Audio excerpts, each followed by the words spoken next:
Hello friend, welcome back to my YouTube channel. आज के इस वीडियो में बात करने वाले हैं, अगर आप अपने मोबाइल पर गूगल पर एआई मोड यूज करते हैं और आपका एआई मोड काम नहीं कर रहा है तो आप अपने एआई मोड की प्रॉब्लम को कैसे सॉल्व करेंगे, कैसे फिक्स करेंगे। आज के इस वीडियो में आपको यही बताने वाला हूं। बस आपसे रिक्वेस्ट है, इस वीडियो को पूरा देखें, तभी आप अपने गूगल के एआई मोड की प्रॉब्लम को सॉल्व कर पाएंगे, फिक्स कर पाएंगे।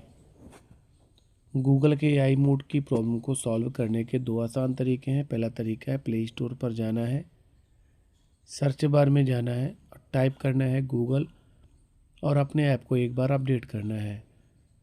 दूसरा तरीका है, गूगल ऐप ओपन करेंगे, राइट साइड पर प्रोफाइल लोगो में क्लिक करेंगे, नीचे सेटिंग्स में क्लिक करेंगे, नीचे लिखा है कस्टमाइज सर्च वेग्रीगेट, यहाँ क्लिक करेंगे, नीचे चेंज शॉर्टकट में क्लिक करेंगे, यहाँ से एक बार आपको नन करेंगे, फिर आपको एआई मोड में दोबारा से क्लिक करेंगे। इतना करने के बाद अपने फ़ोन को रीस्टार्ट करेंगे। इसके बाद आपके एआई मोड की प्रॉब्लम सॉल्व हो जाएगी।